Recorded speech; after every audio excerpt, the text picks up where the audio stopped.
Hey everyone, what's up today? I see a lot of excited people in chat because I got two super awesome friends with me today. Let's start with introducing them. To the left, or in the middle, Henrik, and to our far Hello. right, Julio. Something Hello. like that. I'll let you introduce yourself. It's so much easier. All right. I am Henrik. I'm a gameplay programmer on Generation Zero. I have been working on Generation Zero for. I started working on it pretty much when it was released. So I didn't really work on anything before release, but pretty much everything after release. So yeah. That is very cool. How about you, Julio? You're a bit Yes, newer, right? yes, I'm a bit newer. I work for Avalanche only since September 2020, so more than 1.5 year, and I've been always on this project. So yeah, I'm younger than Henrik on the project, and yeah, no worry about how you call me. You can call me Dr. Sushi if it's easier. Yeah, yeah. I probably that. Oh, that's why didn't I think of that from the start? It's sushi, of course. So today we got first of all we got plenty of questions for Henrik and sushi, but we also got three new weapons to check out that I know people are very excited about. So first of all, everyone can see what I'm playing around with. We will see if I can find anything to shoot with this. Oh, we actually do got a little rival just up here to take care of. Ooh, level 4 also, yikes. Alright, I'm gonna do that. Everyone can say hi to our super cool friends. They can see chat, so if you got anything nice to say, just do it. If you don't say anything. I'm gonna take this on. I was scouting Discord during the week and got some pre-questions, or whatever we want to call it, which we looked at, and we're gonna run through them through the entirety of the stream today. But first of all, also, hey chat! Who we got here? We got Della. Hey Della. Oh, I see Carney here. He's always here. He's upstairs. We got Indo, Galaxy, Terror Road, Hoverfish, Bailey. Oh wow, there's a lot of famous people here today. I think you also saw Tenebrae somewhere. And The Wired, of course. Our two favorite streamers are here. Or creators, maybe we should call them. Hello, everyone. Yes, you guys, quite the turnout for you two today.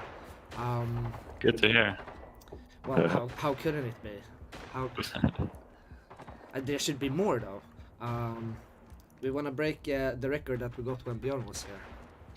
Oh, Can the programmers the beat the pressure. designer?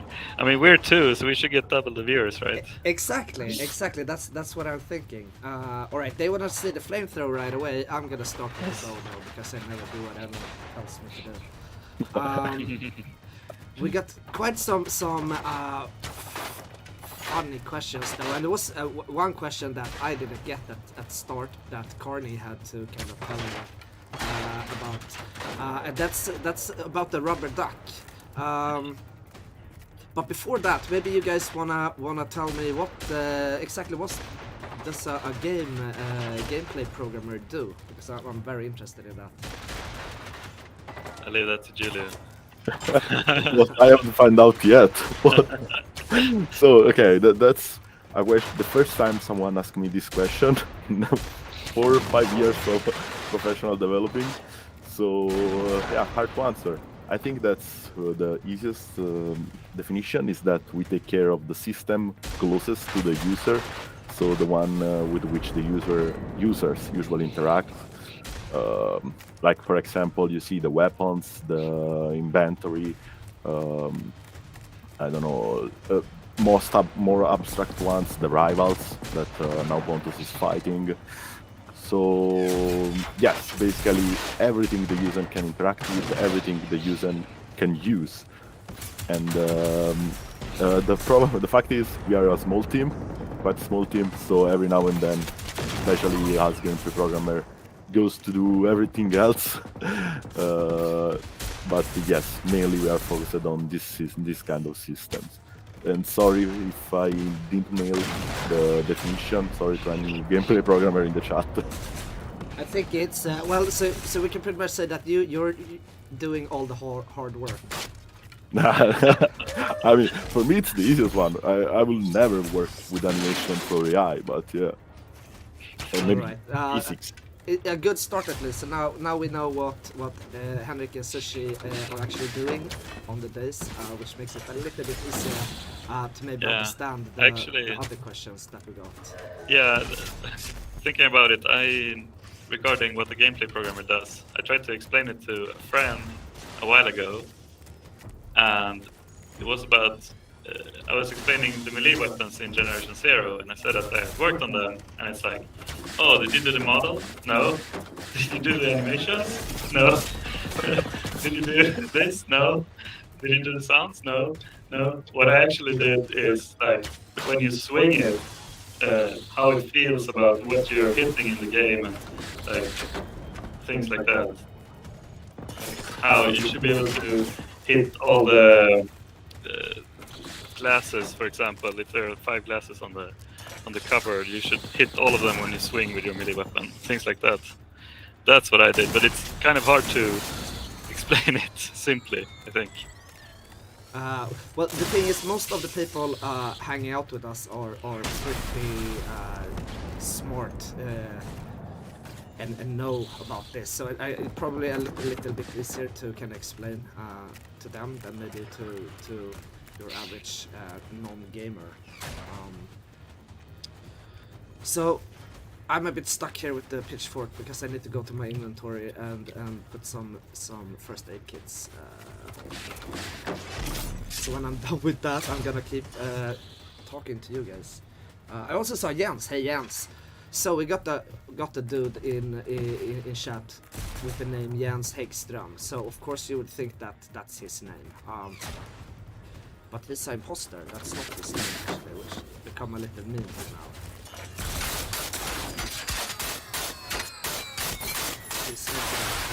Oh, alright, I died. Which is kind of good because then I can spawn a little bit off and I can put some first aid kits in my little bag. Or in the weapon wheel at least. And then we can get on to the first question that we've got. So as I said, all of these come from Discord that I've been kind of fishing for over the week. And yeah, I did open a bit about the rubber duck, and as I said, I had not like, alright, are they trolling me now talking about rubber ducks and decoding? Then Carney came to me and he said, hey, you're pretty stupid, Pontus, and I was like, yeah, I know. So are there any rubber ducks involved in the debugging? And maybe you could kind of explain the concept of the rubber duck for people who are as thick as I am.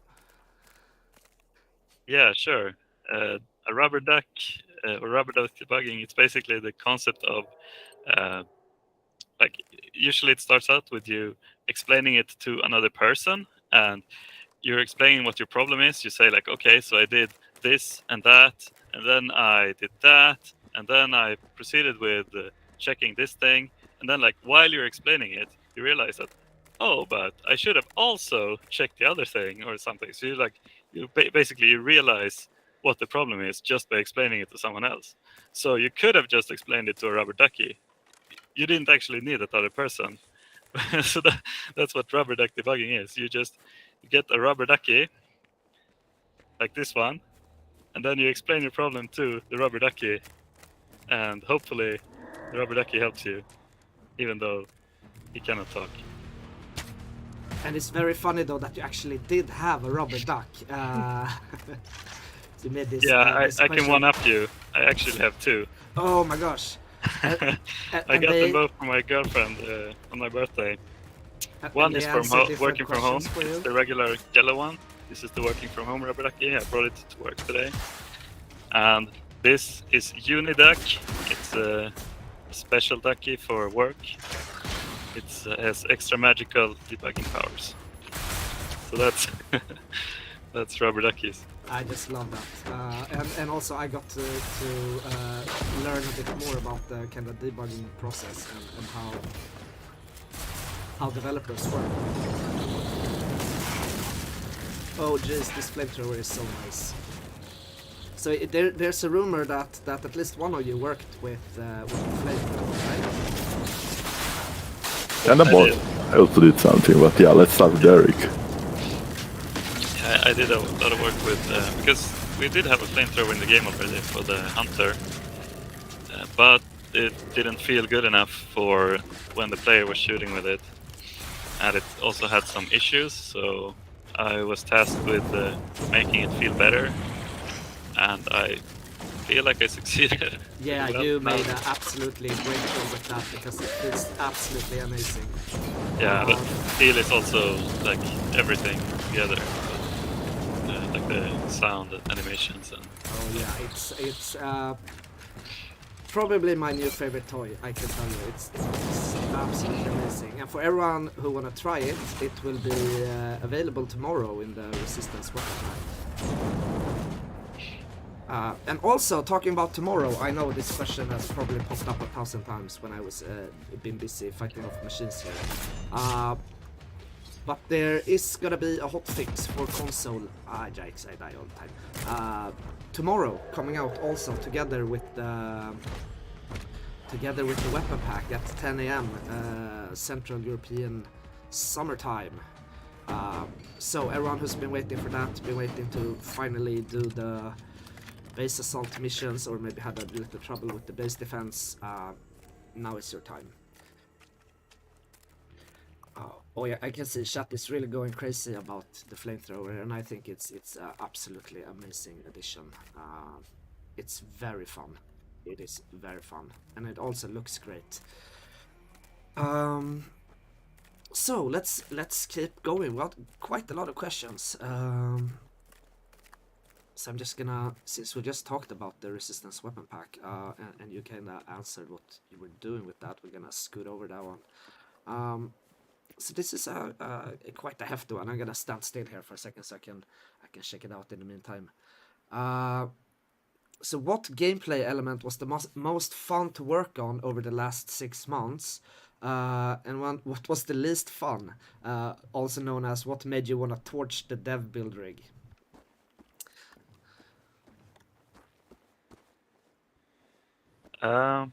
for me, I was really happy working with the flamethrower. I think I'm really happy with the results I got. We got, I guess, and also base assault. I think was fun to work with. Least fun is, I mean, annoying bugs can be very annoying to work with, but also I think metrics is not so fun to work with. What, you don't like the metrics? That's my favorite part, to just see what everyone's doing. And Yeah. we've actually been sharing a lot of that data on our social media page, like how many missions have people completed and how many multiplayer hours and all of that. So you're doing some good at least. We really like it. Yeah, thank you. So what's your favorite thing then, Sushi? Yeah, I was waiting for my colleague to pass the duck, the rubber duck. Yeah. So, I just want. Okay, one. I know. Lately, I've worked a lot with procedural generation, and probably it's the funniest thing I've worked with in the last month, together with base building. Base building is also very fun, even though. Yeah, I'm very much more fond of the procedural generation now. It turned out was hard parts. We didn't believe that it could be done in the beginning, so when we ended up doing it, we were all pretty happy. And with the result, we were also pretty happy with the result. Least fun thing, I'm not sure. I think metrics are medium fun. While every time I need to mess with physics or fix that or that to the other physics issue, it's a nightmare for me. I know that Eric is doing that a lot lately. And also I want to keep the ball to apologize for the mission of the base assault and the procedural generation. We unfortunately didn't catch the bug early enough in testings. we did what we can to fix it as soon as we can, but unfortunately, especially console processes are very, very long. So sorry to everyone for having you wait so much to try this new amazing feature, because I love that, and I'm sure you will have tons of fun with it. I'm sure they're gonna have a lot of fun too. Because when you actually play it, we've got some really, really good feedback, and people seem to really, really enjoy that. Sorry, Eric just made me notice that maybe I was not that clear with what procedural generation is, which, it's basically when something is generated with a pattern, but also randomly. So you will have every time a slightly different result following the pattern we decided. And that's what we use to generate the new physics bases. So every new Phoenix base will be different from the previous one and will be different from another one. And I'm pretty sure that it's kind of impossible that two Phoenix bases will be the same. So this will make you every time a new and different challenge, which is what we hope to achieve from the beginning, and we are very happy with it. That is very cool, and it keeps the game alive in a very cool way, since it's different every time. I really, really like that. Can we make a tick sandwich? That's true. I don't think that would taste so good though, to be honest. But we can try. I don't know. I don't have a recipe though. Half sandwich, half tick. Some. What is the tick made of, even, chat? Does anyone know? All right. Let's keep scooting over to see. We got so many things to answer here.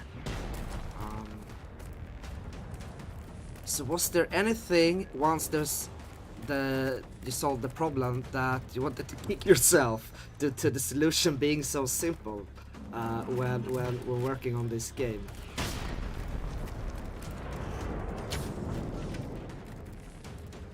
Okay, that got me very, very bad, because just think last week I was hitting my head so hard with a problem with the procedural generation, because a building that was not spawned to be spawned was spawned, and it took me, I think, 1 or 2 days of debugging to understand that the problem was an initialized variable.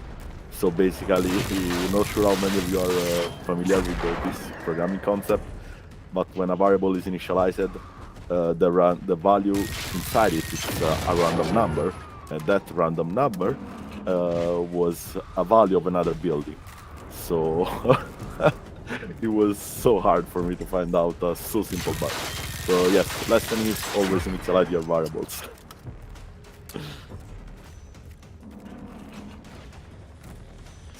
Yeah. I only wrote lots because like it happens quite often, but I didn't have a good example as Julia did. I guess that's the life of a programmer, that you will encounter that quite a lot, and like, oh shit, I forgot a bracket here, or For sure. I used a silly variable that's functioning properly, or whatnot. It's very funny to hear about that though. Yeah, it happens all the time. It's more rare that it like persists until for a long time. Usually you find it fast, but sometimes, as Julius said, like the random number happened to be another building, so everything kind of worked, but it was spawning different buildings. Then it's much harder to find those quirks. Also, around that, I just thought about the fact that as a gameplay programmer, most of our time is fixing our bugs. So that would be another very good definition for it. Do you ever have to fix other people's bugs, or do you leave that for them? Depends if the person still works for the company. All right. Do you ever have to fix each other's bugs? So how much do you two actually do together?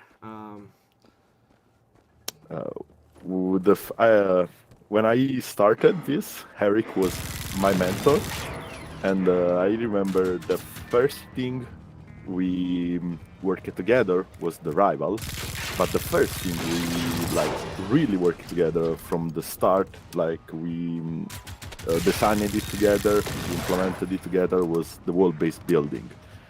And this is a perfect example for me of something we have really worked a lot together, because it took months to have it working up and working. But yeah, usually we don't really care who is the bug of. We just fix whatever it does on our system, on our bug system. Or if we find another person bug, we just fix it. We don't really make too many problems with it. I wish Henrik was my mentor when I started here too. I remember him from the first stand-ups we did. Also, very very funny guy. Thank you. So how's chat doing? So hard to keep track of all these windows at the same time. So any chance customers, I would say players rather than customers, maybe will get the ability to climb ladders. Is there a reason behind why we can't really climb ladders? Is that the engine thing, or is it yeah, maybe It's something you just can answer. we haven't implemented it. There's no real reason why it couldn't be implemented. It's just we Well, haven't I'm done standing it. in front of a ladder now, and it would be I can almost climb it. I can jump climb it. Wow, this is insane. Say chat, you can climb a ladder. Yeah, Almost anyway. Here you go, a bug that is also a feature. Exactly. And that kind of gets us to the next question, actually. Awesome kind of transaction, or whatever you say. Not transaction, but yeah, you get what I mean. Over to the next one. Anything that started as a bug but became a feature, which is I think probably something you see in a lot of games, actually, that people playing it saw it first and then it was so fun, or it worked really good, and so it just became a feature. yeah. I have to say ticks are bugs and also features. So there you go. That is true. That is very funny, actually, because when I saw your answer, it's I didn't kind of get the joke in it, Oh, which I okay. do now. Also shows how thick I am. That's just hilarious, though. That's very funny. Yeah, But yeah, that's the I only don't thing I know could what think that of. would have been. Otherwise, it could have been. You remember when we had that recoilless rifle bug, so it would shoot like hundreds. That would have maybe been a little bit fun to have made into a feature. Otherwise, I can't barely remember other kind of things in the middle like that we had. All right. Oh, Anthony. Hey, Anthony. How are you? Hey, Pontus. How are you? Got all of my grades up, so I don't need to go to summer school, and I got one more year. All right, that's awesome, Anthony. Did any of you guys go to summer school? I never had to do that, which was very fortunate.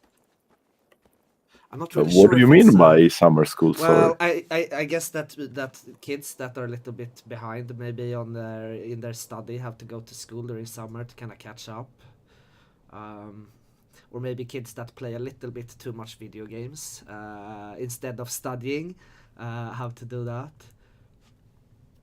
But yeah, when I grew up, we only had the Amiga 500, so I couldn't, really didn't play that much. Maybe we're out biking or stuff instead. But yeah, very good for you, Anthony.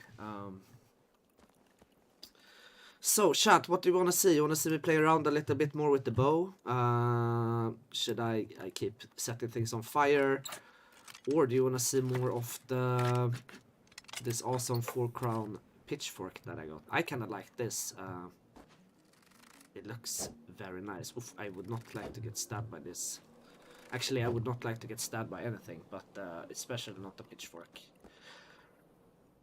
Different type of arrows. Yes, there are actually 3 different kinds. If you saw me fighting all these machines, I was doing a lot with the kind of standard arrow, which is what it's called, the standard arrow. Very nice, made of wood. Looks great. Then we have if you want to play Rambo, you got the explosive arrow. Very fun to play. I'm gonna shoot 2. And then the third one is the flare arrow, which is also absolutely super fun. Look at this. Look at that distance. That's amazing. Also very good. Like, oh shit, I need to distract the machines a bit so I can take cover, or so I can attack them in some other cool way. I really like the sound is just amazing. I want to add a thing from it, and if you shoot normal arrow, I'm pretty sure that there is a chance that you can recover them from the ground. Ah, yeah, that's true.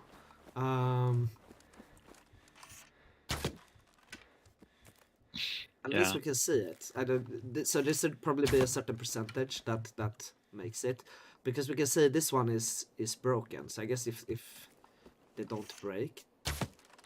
Yeah, it's like if you don't charge it up, it doesn't even attach, I think. So if you don't just shoot now without aiming, I think it won't. I think it will fall off from the thing Look to at shoot that. at. Look at And that. after that, okay, maybe not. I think maybe it's just a chance to do everything. And then even if it sticks, it can also break. And if it doesn't break, you can pick it up. Yeah, because that we saw on the ones I shot here. If they didn't display, yeah, here they are. That actually what do you even call the head maybe, or the body of the arrow that it broke. And I can see it breaks in many different ways, which is very cool. I absolutely love the look of this. So yeah, that is very cool. The bow is too good. New ultimate stealth weapon. Yeah. Tenebrae and Wired actually got the chance to try this out a little bit before everyone else. So if you're really lucky, you will have some new videos from them, maybe coming out tomorrow or something, with a little bit of a closer look on these new weapons, and hopefully especially the bow. Or the flamethrower. I really like the flamethrower, even though the bow feels absolutely amazing. I hope there's a new experimental weapon, not with this pack. There will not be another experimental weapon. So as you see, I just went to check out one of these little toolboxes, and that's where I can find some napalm for the flamethrower. I can also find arrows in the backpacks and in these other world containers. So that's where you're able to loot this. I think you can craft it as well, maybe with the new accelerant. Yeah. I would also guess that. So for everyone, that's how you kind of get the new ammunition. So all right, let's keep scooting with our shooting. I was gonna say, but with our questions. I kind of find this because I played a lot of Fallout, both 3, New Vegas, 4, also the very old ones when I was a bit smaller. And this is about seating. So sitting on seating elements such as chairs, sofa, armchairs, and sleeping in beds and stuff like that. Planned for future updates, or are there technical reasons against this? And the best part of this question was, do Swedish people not sit or lie down? As you know, you can see in the game, the only time we sit in Sweden is when we sit on bikes. So like everyone has a bike in their home. When we sleep, we sit on the bike as well. So that's how it works. And I mean, Julie knows all about that as well. Yes, I had also a very funny joke, but yours was funnier, so I will avoid that. But maybe you know more about the technical limitation or why this hasn't been done, because I have never heard of this problem before. So sorry, guys. Yeah, I think it's also another case of it's just hasn't been implemented, and I don't actually think much code would be needed to implement it. It's more an animation thing, setting it up basically. I think. Also a little bit curious, why would you want to sit down? Like, alright, I'm being chased by these machines that want to blow me up and tear me to pieces. I better sit down for a bit here. Yeah, but running is tiresome. Yeah, that's true. That is true. But I think the stamina bar kind of recharge pretty quick also. But it's a great question. But that was it's very weird fun. though, because on a bike, if you're supposed to rest while sitting, you are sitting on the bike, but you're still, it's still cumbersome to use the bike. So that's weird. I guess that's why it doesn't drain your stamina, because you're sitting down. If you were standing up on the bike, would it drain your stamina? Who That knows? is one of Yes. life's Yes. great questions, actually. Wow, we're very deep here today in on the stream. So maybe we got Dr. Sushi, maybe we got Henrik the Philosopher here also. I really like kind of this deep conversation that we got here. Yeah, people in chat are really now starting to think about that. So tonight, when everyone's going to bed, try to solve that little dilemma. You just made me think of last time I asked Henrik how to do something. He answered me, but why? So I would say, yeah, philosopher is a good appellative for him. Yes, question everything. All right. So this should be kind of a standard one. I think for everyone who comes on stream. Now, as gameplay programmers, you maybe don't really work a lot with that, but the favorite machine to design and make. So maybe we should just skip out the design part and like, alright, favorite machine to maybe work on in the game. Yeah. So here's the issue.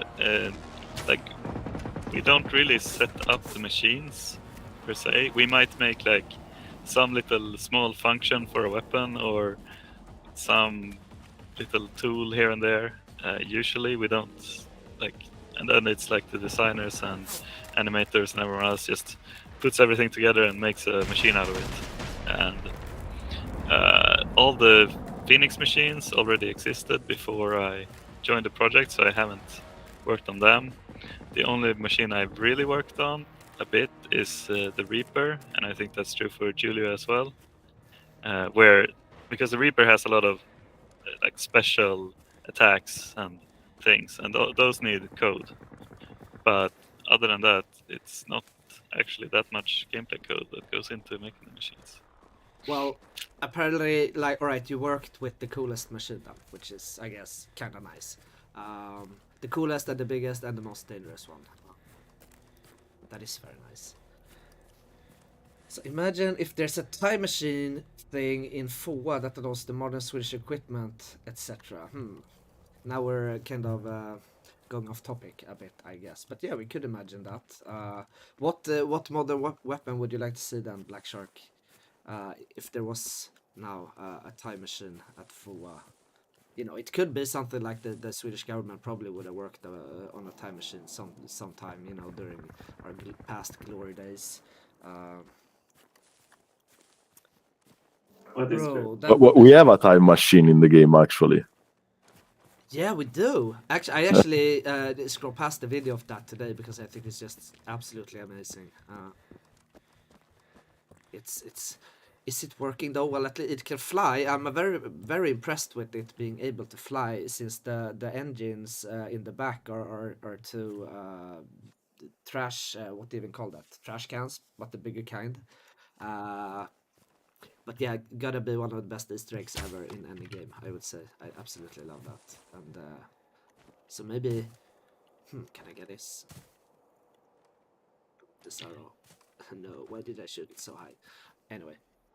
Where we're going, we don't need roads. That's right, Pancake. Let's hit 88 miles per hour.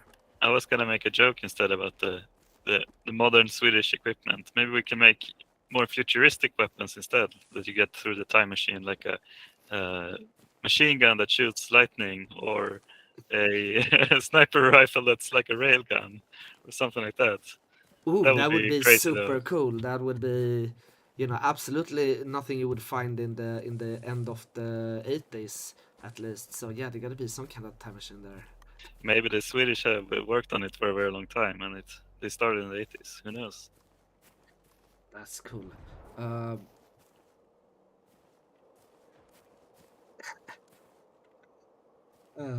You can't drive it. No, that's true, Master. That is true. Ultimate Master 20. I wonder where the other 19 Ultimate Masters are today. I was hoping they would be here.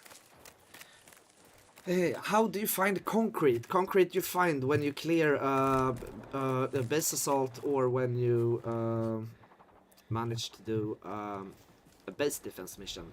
And as a reward you can get concrete or cement, I think it's actually called, right?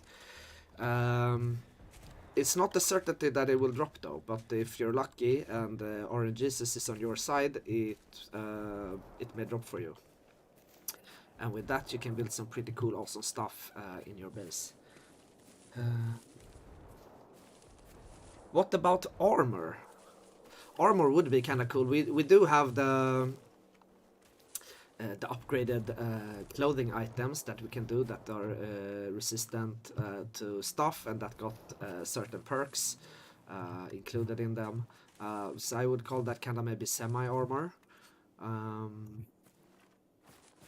But yeah, maybe more of a battle armor, kind of resistance armor thingy would be cool to see. I agree. Just want to point out a question that I read. Okay, first, sorry if we ignore some questions. I'm still not sure how many things I can answer, but Quintama asked about Shrek. Shrek is by far my favorite thing in the world, so that's a very good idea. I could probably sneak it into the game somehow. You know, Shrek, like the ogre. Yeah, the only and one. That would be hilarious. Maybe we got a swamp somewhere, a träsk, where we could put a little Easter egg of that. Would be fun. Oh, now I need to speak with the word designers.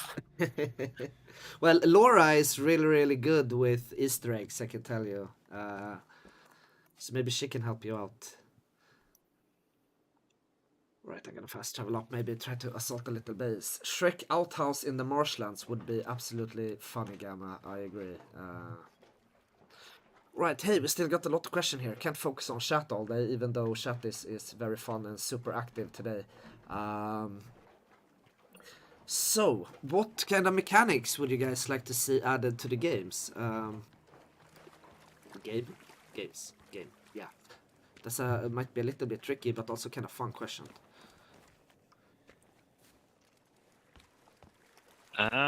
Yeah, I like systems where like you as a player have to come back to the game for a long time, or not have to, but that you can come back and play it and replay it for a long time.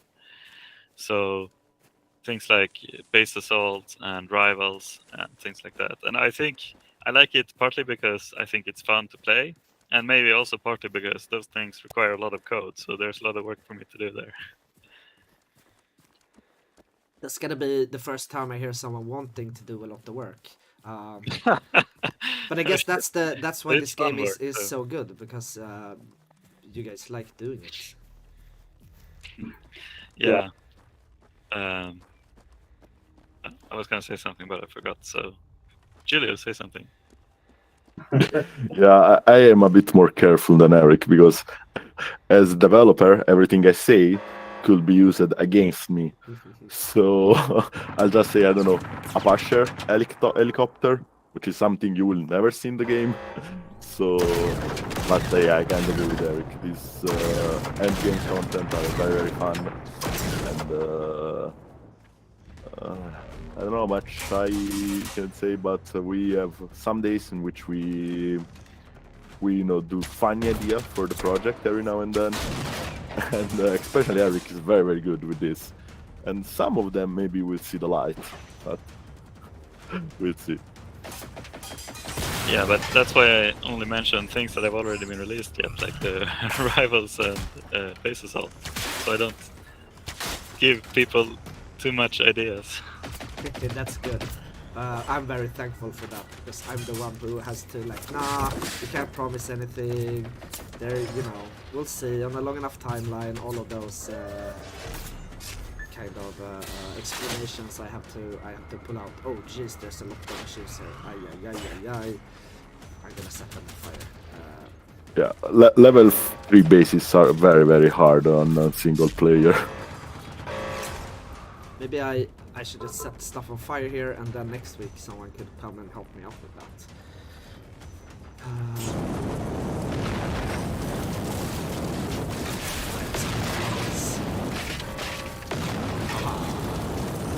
I feel like now I don't know any good actors to play around with flamethrower in a movie, but I feel like one of them. Yikes, I need to hide. The set things on fire plan always seems to work for me. Yep, it's a solid one. Tomorrow you can also start setting things on fire. Alright. Another important thing I want to add, we read a lot of your feedback, guys, so keep doing that, and we discuss them a lot, and so yeah, don't think we ignore you. We absolutely read almost all of you, especially in the forum, and we really discuss your ideas, so keep doing that. We love that. Yeah, we're always very happy, and if I don't share it with the team, if I see it on forums or on YouTube or wherever, they will share it themselves. So yeah, there's always a developer lurking, so don't be afraid to share your feedback. Yikes, I keep dying here. This is so hard. I'm gonna take a little more subtle approach maybe to that base. I'm evil, don't give me a flamethrower. Everyone will die. Well, that sounds also very fun. I don't want to die though, but you should try it, Ultimate Master. You should absolutely try it. Alright. So, this is also, there is a lot of question on stuff you've been working on, or how it is to work with this stuff and all that, which I guess is very interesting to hear about, kind of your perspective on working in the team, working with GC and all of that. So what has been the most challenging thing for you to program? I think would be very interesting to hear. For me, it's I mean, I don't know if it's any specific thing, but in general, things where I'm out of my element, where I don't feel like I have a good understanding of either the code or the domain, or both. So, for example, if I'm trying to fix a graphics bug, I'm not super good at graphics code, and I don't know that well Avalanche's graphics code. So those are quite challenging generally.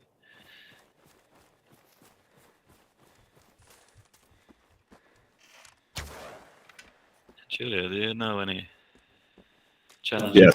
Yes. I have this question very much prepared. Again, I want to speak again about procedural generation, because I started working it a lot of months ago. I had time to study the problem, to read a bit of state of art, to work on our pattern. It was very fun to work on it, and it was also very challenging, because we had nothing like that in the game.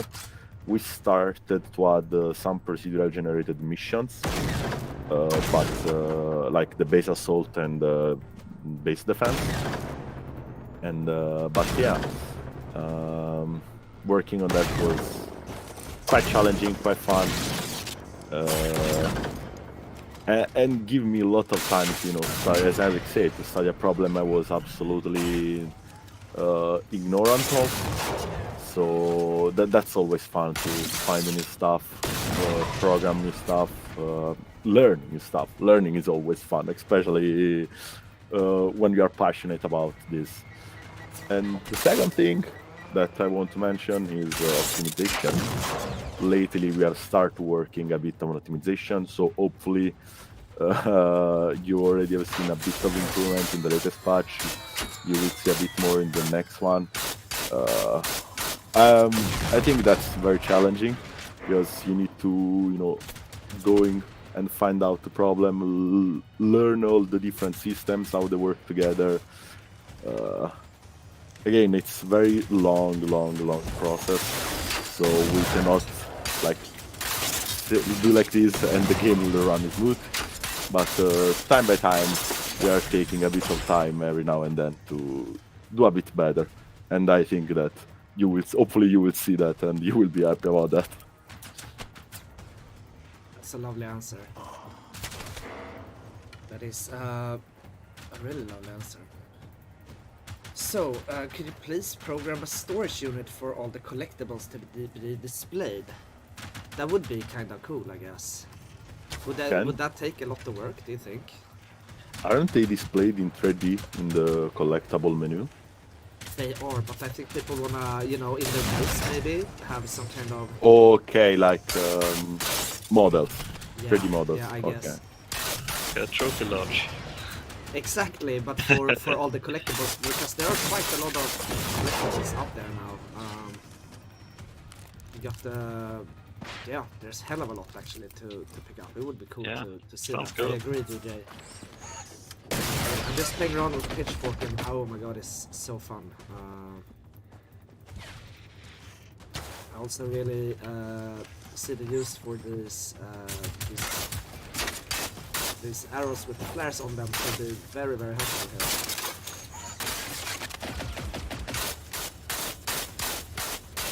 Stab, stab, stab with the pitchfork on machines. Yeah, that's exactly what I'm doing. That idea was cool. I would put dollar horses and gnomes everywhere. Yeah, yeah, me too. That would be like home, I guess. Not that I have that. Can I ask a question to the chat? Yeah, of course. Go ahead. Okay, what's your favorite, let's say, part of the game? What's the thing you have most fun with the game? So while we wait for the kind of 50 seconds of delay, as a question, when is hotfix for PlayStation? And that will be tomorrow at 10 AM Swedish time. So about now, Julia and Henrik should start to see some answers to that popping up also.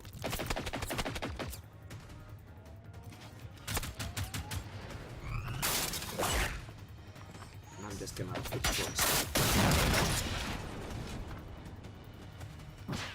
I wish I could slide. I wanna run with the pitchfork and just slide beneath kind of shots that they're firing at me when I run towards them. I would have an amazing day. How much if I would commission you to do the character to be able to slide? How much work? How many hours would you need to code to implement that? Or is that even something that you guys would be involved in? The sliding itself, I mean, so that the character actually slides, that would probably, maybe it would still be animation that does it, to make the actual movement. I mean, we could do it in code, but then it's gonna look super ugly. Right, so the answer it's is probably better to actually make it 0 hours of work for you. Jeez, I can't probably believe not 0, but I don't know, probably not many days, a day maybe. Something. It's really hard to say, but I don't know like exactly how it's gonna work. But maybe a few days. Who knows? But there's probably going to be something in code, but not that much. Is what I can say. Right, I like that answer. Yeah. This is a interesting one. I'm not sure if you guys know this, but is the pitchfork the same swing speed as the Bremball bat? I think it feels a bit I don't more know. agile in a way. But like it's stab, stab, stab. it has a completely different motion, so Yeah, exactly. This is just like while the Bremball bat got this swinging kind of motion. So I would probably say that it takes a bit longer with the Bremball bat. It's just my guess.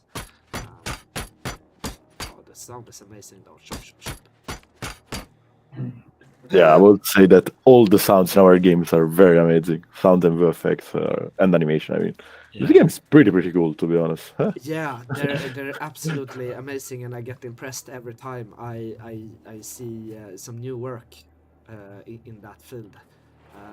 Not that it's not that everything new and cool I see impresses me, but sound is a really big thing about this game. That is so well done. I definitely agree. I think Peter is doing a super good job with sound. It's like when we play test and you hear some new sound, it's like, oh, it's usually so, wow, this sounds amazing. Whatever it is, like a new weapon or the flamethrower, for example, or basically anything. I gotta say, I absolutely love. What I really like with the flamethrower though is how the little flame moves when you move the weapon itself. How it kind of follows, or you know, in the opposite direction. I guess that is a really cool little detail that everyone working on this really nailed. So this is also kind of, we're talking about weapons.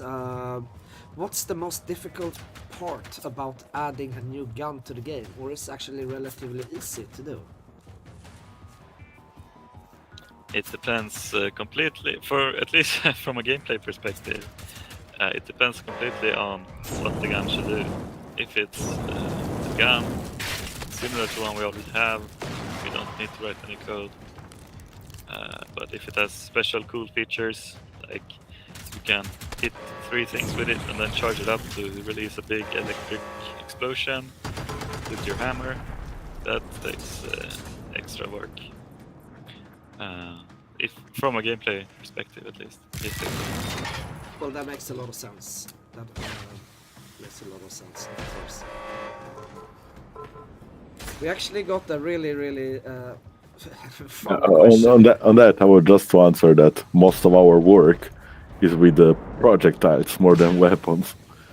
We do a lot of works on experimental bullets and stuff, but less on weapons. And I've read all your comments, so thank you very much for the answers. I think people are actually very happy that you guys came on today, and we got quite a lot of responses, or at least people, when I asked about some questions for this, they were very interested in everything. So I would consider you guys as a bit of a rock star, or rock stars, rather. I died again. So what I'm gonna do is, I have no luck assaulting this space. I got to show off the weapons at least, which was really fun. So I'm gonna take a nice little view here, and we got a very funny question actually, which I just took here for fun, because we like to have fun on the stream. And maybe we should. This of course goes a lot for Henrik. But maybe we could see if Sushi could maybe answer this a bit too. So what are the top 5 favorite Swedish words to confuse an English speaker?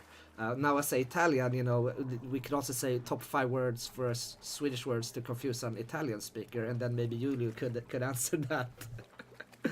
Hej, jag kan prata om svenska. Oh, really well also. Wow, Yeah, impressive. thank you. I really trained on that one before the stream began.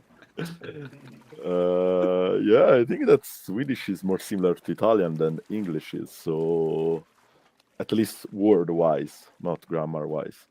But yeah, lately one word that is really confused me, it's glass. Then in Swedish mean ice cream. So I keep calling ice cream glass, even in English, which it's kind of funny if you say, I want to eat a glass.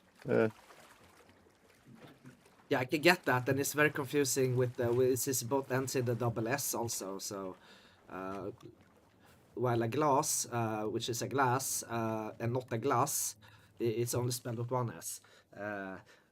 Something like that. We get all the non-English speakers a little bit extra confused. But all right, I thought that was just absolutely funny, and when I think about it, I don't know what that would be. Fart is pretty funny though, I would say. So if you're driving and you see fart. Utfart or something like that. Now we're 5 years old, but I think it's just hilarious. I would say. And because of that, we also have a dude in chat that's called Certified Farter. Of course we do. Welcome to the stream, my farting friend. Oh, jeez. Yeah, that was actually a Tenebris question, of course.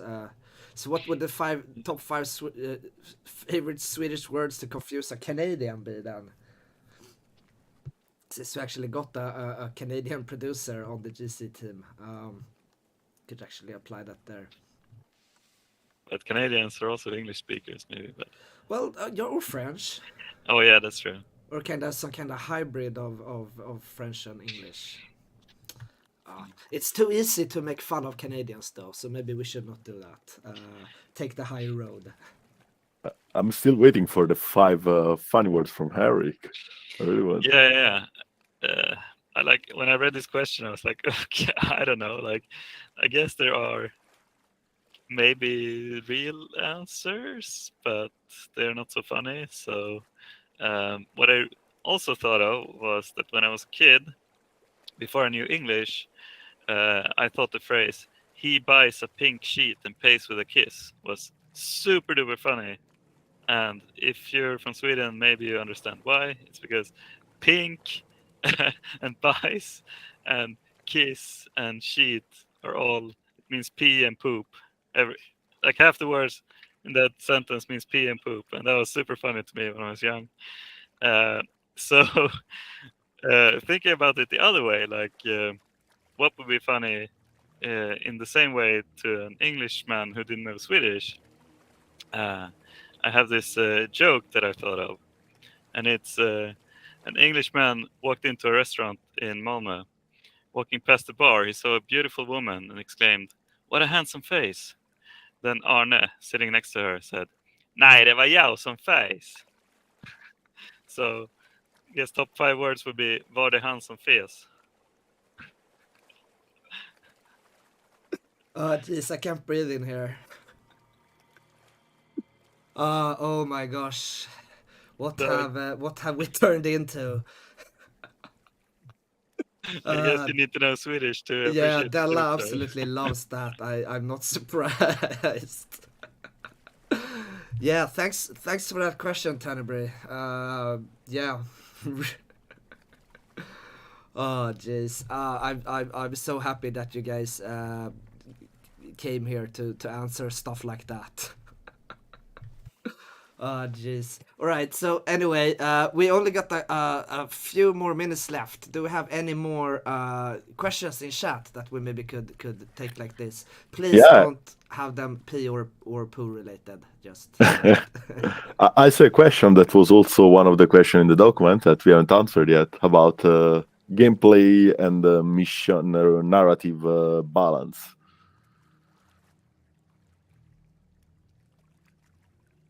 Sorry, can I go on? I guess. Yeah, so? of course. You don't have to ask me for permission. Just do it.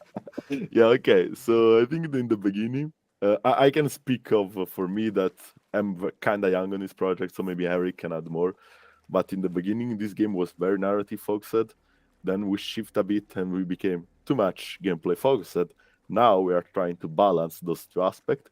So every patch we try to release new content which has both narrative and gameplay things. And I hope you are happy with that, because again, we want to balance this thing very well and keep adding both narrative and content and the gameplay stuff. I think everyone's looking forward to that. And we also got a question here: are you guys going to add more control points? And in future updates, you will see more control points, maybe even in other regions than we got today. And talking about new stuff, tomorrow is of course the release of this cool resistance weapon that we've seen today.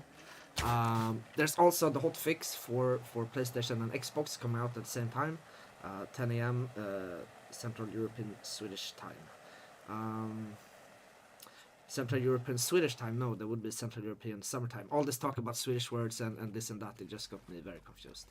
I'm sorry. I didn't even notice that you said Swedish instead of summer.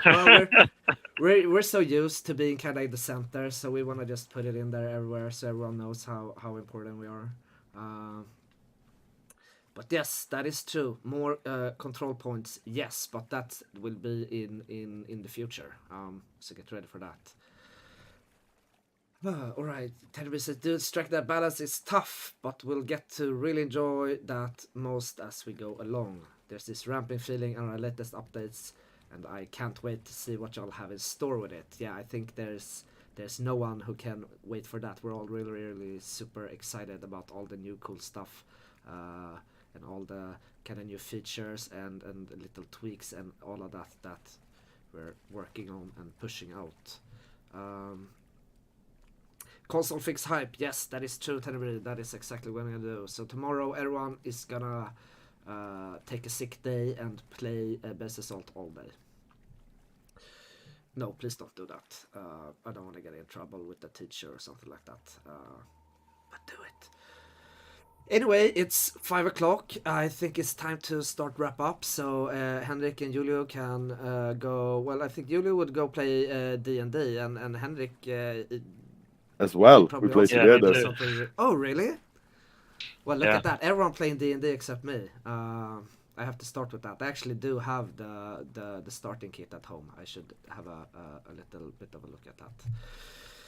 Anyway, Henrik, Julio, I can't say it. Sushi. So happy to have you both here. It was absolutely amazing. I know that chat just loved it. I want to see some cool memes of the gameplay programmers this coming week and weekend.